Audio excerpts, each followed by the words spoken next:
नमस्कार जय Jagannath yummy Odia kitchen को आपण मानक स्वागत करुच्ची। मु आज आपण मानक मटन तरकारी करबा सिखेबी।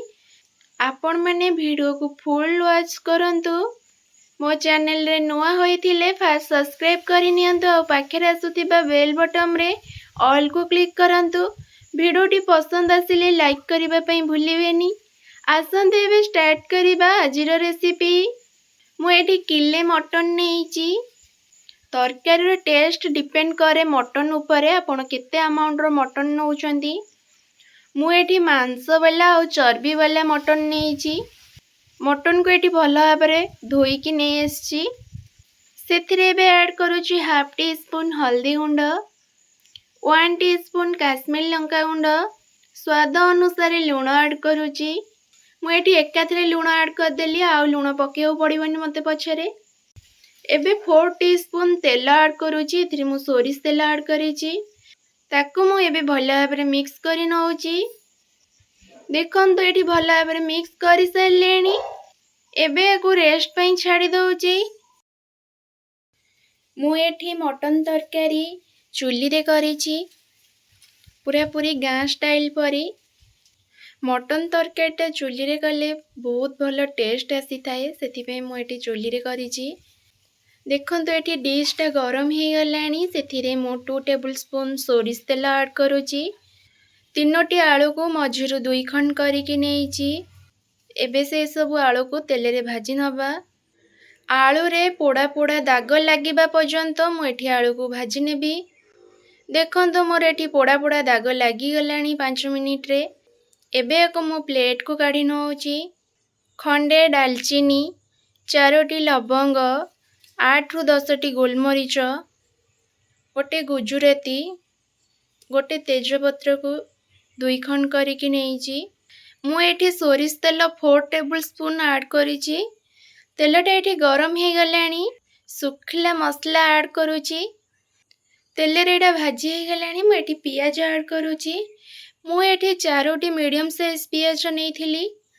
पियाजटा गोल्डन ब्राउन कलर हबा पर्यंत को भाजीबा तेल रे। मु आपण मानंको कहिची फास्ट रु मोर चर्बी अंश नउची, सेथि पई मु एठी तेल कम करी टिके नेइची, काहेकि ना चर्बी रु तेल बाहरिबो। पियाजटा एबे गोल्डन ब्राउन कलर हे आसिलानी। एथिरे 2 टेबलस्पून काश्मीरी लंका गुंड ऐड करूची। एथिरे राग न थाए, केवल कलर आसीबो। लंका गुंड पकेकी संगे संगे मिक्स करी नबा, नहले पोड़ी जिवो। बाटी की रखिथिबा अदा रसुण पेस्ट एथिरे ऐड करूची। एठी टे तळ लागी आसिलानी, मु सेथि पई टी अल्प पानी दे देली। मसला को मु एठी कंटीन्यूअसली चलाउची, नहले तळ लागी जिवो। तळ लागी आसी मु एमदी अल्प अल्प पानी देकी कसी नेबी। 1 टीस्पून जीरा गुंड, 1 टीस्पून धनिया गुंड ऐड करूची। हाफ टीस्पून हल्दी गुंड ऐड करूची। 2 टेबलस्पून मीट मसला एथिरे ऐड करूची। ताकू एबे मु भला भाबरे मिक्स करि नउची।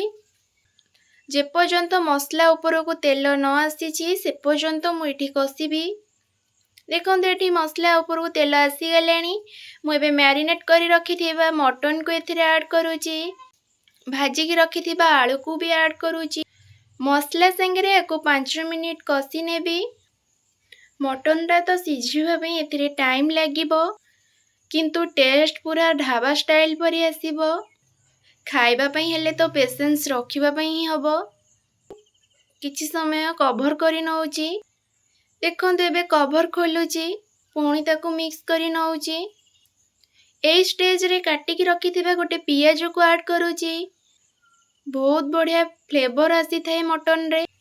आपण माने थरोटी मो स्टाइल रे करिके देखंतु। मटन तरकारीटा बहुत ही टेस्टी लागिबो। मु एठी मटन को 5 मिनिट कसी सारलेनी। मटन रो सब पानी मरी गलानी। एथिरे मु एबे पानी ऐड करिबी। मने रखंतु मु एठी गरम पानी ऐड करिची। आपण माने जे कोनोसी तरकारी रे दियंतु पानी, गरम पानी ही ऐड करंतु, देखिबे तरकारी रो टेस्ट बहुत बढ़िया आसीबो। देखंतु मु एबे गरम पानी एथिरे ऐड करूची।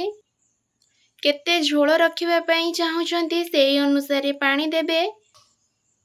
चारिपट सब मसला लगी भल भाव मिक्स करिकी एबे कवर करी नउची घंटे पई। देखंतु एटी घंटाए हेगला एबे कवर खोलुची केते सुंदर देखा जाउची और बहुत बढ़िया बास्ना भी आसुची। मटन टा एटी पूरा भल से सिझी जाइची, कंटारू मांस छाड़ी जाउची। एबे मु आको तळको ओल्हेई दउची। सेथिरे हाफ टी स्पून गरम मसला ऐड करूची, हाफ टी स्पून कस्तूरी मेथी ऐड करूची। मु आको भल भाबरे मिक्स करिकी सर्विंग प्लेट को काढी नउची। आपण माने आजिर ए रेसिपीटा को घरे निश्चिंत ट्राए करिवे। केमिति लागिला मते मतामत जणेबे कमेंट सेक्शन रे। भिडियोटी पसंद आसिले लाइक शेयर सब्सक्राइब कमेंट करबा पई भूलंतनी। आउ गोटे नुआ रेसिपीटे नहीं आपण मानक पाखको पुणी थरे आसीबी। आजि पई रहुची, नमस्कार, जय जगन्नाथ।